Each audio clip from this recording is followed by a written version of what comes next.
दोस्तों, मकर राशि की कुंडली में राहु देव और किस्मत दो ऐसी सच्चाई हैं जो आपको औकात से भी ज्यादा सब कुछ देने की गारंटी रखते हैं। अब आप कहेंगे ये कैसे? आप जानते हैं कि राहु की वह औकात नहीं थी कि वो अमृत पान कर सके।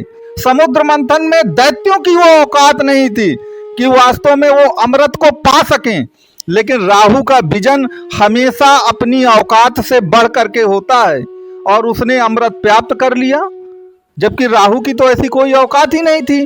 तो कहने का तात्पर्य है कि कुंडली में आपकी किस्मत और राहु देव, यही दो ऐसे फैक्ट होते हैं जिनको अगर आपने पकड़ लिया ना, और इनको कैसे वास्तव में आप सक्रिय करेंगे, एक्टिवेट करेंगे, वो अगर आपने जान लिया तो आपको अपनी औकात से बढ़ करके सब कुछ प्राप्त होगा। तो यह सब कुछ वास्तव में करेंगे हम कैसे, इसी पर यह आज का वीडियो आधारित है। आप पूरा वीडियो देखिए, आपको सब कुछ पता चल जाएगा कि अपनी औकात और हैसियत से बढ़ करके सब कुछ कैसे प्राप्त किया जाता है। तो मित्रों, आपको जैसे मालूम है कि जो राहु है आपका, वह एक प्रकार से उसके पास दिल नहीं है, केवल सरबस है। और आपको तो मालूम है कि इस जीवन में अगर आपको कुछ प्राप्त करना है तो ऐसे ही सब कुछ नहीं मिल जाएगा, कुछ तो आखिरकार करना पड़ेगा ना उसके लिए हमें। तो राहु के पास दिल नहीं है, सर है, अर्थात राहु के पास दिमाग है। तो बस आप हमेशा याद रखिए कि अगर आपने दिल की जगह दिमाग का प्रयोग कर लिया तो आप राहु का प्रयोग कर रहे हैं। और राहु जो है ना, वो अमृत से नीचे कुछ भी स्वीकार नहीं करता, चाहे कुछ भी हो जाए, चाहे किसी भी हद तक जाना पड़े, राहु जाएगा।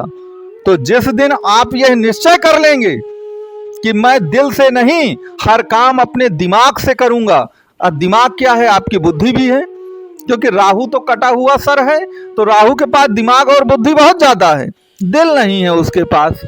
और राहु का बस यही कहना है कि अगर आप मेरी तरह अमृत पाना चाहते हैं, जीवन की सभी खुशियां पाना चाहते हैं, सफलता के परम स्थान, सर्वोच्च स्थान तक पहुंचना चाहते हैं, तो उसकी बस एक ही बात मान लीजिए कि दिल से नहीं, दिमाग से काम करिए। दिल की बात मत मानिए, अपने दिमाग की बात मानिए, और फिर देखिए कि आप राहु की तरह सफलता पाते हैं कि नहीं पाते हैं। एक बात इसको याद रखिएगा। अब यहाँ पर देखिए, अगर आपको औकात से बढ़कर सब कुछ चाहिए तो बिना किस्मत के भी सब कुछ नहीं होता है। और आपकी कुंडली में किस्मत का स्वामी कौन है? किस्मत का स्वामी बुद्धदेव महाराज हैं, और बुद्धदेव महाराज स्वयं बुद्धि कहलाते हैं। और आपका दिमाग क्या है? वो बुद्धि का पावर हाउस ही तो है। तो दिमाग में जो बुद्धि है वह दिमाग का पावर हाउस है, और वही राहु है। तो आप राहु और बुध को अलग अलग नहीं कर सकते हैं, क्योंकि बुध भी इमोशनल काम नहीं करता। बुध बुद्धि का कारक है, वो जो भी करेगा दिमाग से करेगा, बुद्धिमत्ता से करेगा। वो इमोशंस में आकर के, भावनाओं में बह करके कोई काम बुध नहीं करता। बुध हमेशा बुद्धि से काम लेता है, और राहु भी हमेशा बुद्धि से काम लेता है। तो अगर आपने बुद्धि को जगाया है ना, तो आपने अपनी किस्मत को वैसे भी जगा लिया है। और वैसे भी मैं आपको बता दूं कि इस समय आपके गोचर में जो बुद्धदेव महाराज हैं वह कन्या राशि के ही चल रहे हैं, जो कि आपकी नवम भाव की राशि है। और बुद्धदेव इस समय उसमें उच्च के बैठे हैं। तो उच्च के बैठे हैं तो आप जानते हैं कि उच्च का जो ग्रह होता है वो कैसा प्रतिफल देता है।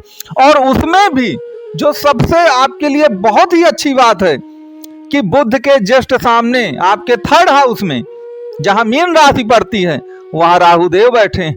तो दोनों एक दूसरे पर दृष्टि डाल रहे हैं। और आपको मैं बता चुका हूं कि इन दोनों का मिलन जब होता है ना, राहु और बुध का, तो फिर आपको औकात से बढ़ करके सब कुछ प्राप्त होता है, उसकी संपूर्ण गारंटी होती। तो ये वो समय है, ये जो विजयादशमी आएगी वह आपके जीवन में आपको विजय तो दिलाएगी ही दिलाएगी। इसके सिवा दीपोत्सव इसी दीपावली में आपका हो जाएगा।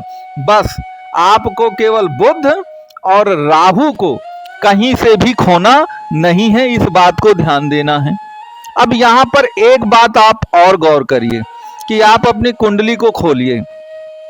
और अपनी कुंडली में एक बात याद रखिएगा, बुध जब कमजोर होता है तो राहु अपने आप कमजोर हो जाता है। अब आप कहेंगे ये कैसे होगा? देखिए, बुध बुद्धि है, जब बुद्धि कमजोर होगी तो आपका जो दिमाग है, सर है आपका, वो अपने आप कमजोर हो जाएगा। और सर क्या है हमारा? हमारा सर मतलब राहु, राहु सर है आपका। तो बुध के कमजोर होने से राहु कमजोर होता है। तो आपको करना क्या है कि अपनी कुंडली को पलटिए और कुंडली में देखिए कि बुध 6, 8, 12 या नीच का नहीं होना चाहिए। बस ये इतना ही फार्मूला अपनाइए। बाकी बुध कहीं भी बैठा हो, वो 6वें, 8वें, 12वें स्थान में ना हो और बुध आपका नीच का नहीं होना चाहिए। बस इतना अगर कुल मिलाकर आपकी कुंडली में नहीं है तो आप याद रखिए कि बुध और राहु को आप अपने साथ 100% ला सकते हैं, उसमें किसी भी तरह की आपको कोई दिक्कत नहीं आएगी। तो हमेशा एक बात याद रखिएगा कि अगर राहु को मजबूत करना है, राहु से पूरे इच्छित परिणाम चाहिए, राहु की तरह हमें अमृत चाहिए, तो फिर हमें अपने बुध को देखना पड़ेगा। क्योंकि मैंने पूरी कॉन्सेप्ट आपको बताई कि बुध बुद्धि है और बुद्धि दिमाग में होती है और दिमाग हमारा सर में होता है। और आपका ये जो सर है वो कुल मिलाकर क्या है? आपका राहु देव है। क्योंकि राहु देव के पास केवल कटा हुआ सर ही है, तो वो बोल सकते हैं, सुन सकते हैं, देख सकते हैं, सोच सकते हैं, यही काम तो कर सकते हैं। अब बुद्धि को दिल की जरूरत नहीं है। आदमी जब भी कोई गलत काम करता है तो इमोशंस में बह करके, दिल की भावनाओं में आकर के गलत काम करता है। आप लोगों ने कभी ना कभी जीवन में जब भी कोई गलत काम हो गया होगा तो बाद में आपने जब सोचा होगा कि यार मैंने तो गलत कर दिया, मुझे नहीं करना चाहिए था। तो ये कौन कह रहा है कि हमको नहीं गलत, ये सब नहीं करना है? ये आपकी बुद्धि ही तो बता रही है। तो राहु ही तो आपको बता रहा है, ये तो बुध आपको बता रहा है, बाकी ग्रह थोड़ी आपको कुछ बता रहे हैं इसमें। तो इसीलिए जो भी मकर राशि या मकर लग्न के लोग हैं वो सफलता की एक चाबी को पकड़ लीजिए और वो चाबी केवल और केवल बुध और राहु के पास है। बहुत छोटा सा फार्मूला है कि आपको अपने दिमाग को मजबूत करना है, बुध को मजबूत करना है, राहु को मजबूत करना है, बुद्धि से काम लेना है, भावनाओं में बहकर दिल से काम नहीं लेना। क्योंकि दिल और मन तो चंद्रमा, और चंद्रमा आपको बहका देगा। लोग दिल से ही तो हार जाते हैं, सब कुछ जानते हुए कि ये सब गलत है, मैं नहीं करना चाहिए, लेकिन दिल से मजबूर हो जाता है आदमी। चाहे वो मादक द्रव्यों का सेवन हो, चाहे किसी महिला के प्रेम जाल में फंसने का हो, सब कुछ आखिरकार इससे होता है। तो मित्रों, ये मैंने आपको एक कॉन्सेप्ट सहित बिल्कुल बताया है, इस फार्मूले को अपनाइए। फिर भी अगर आप अपनी कुंडली के बारे में कुछ भी जानना चाहते हैं, कुंडली का कंसल्ट करना चाहते हैं, तो नंबर आपको प्रदान किया गया है, आप व्हाट्सअप कर सकते हैं, आप इसमें कॉल करके कंसल्ट कर सकते हैं।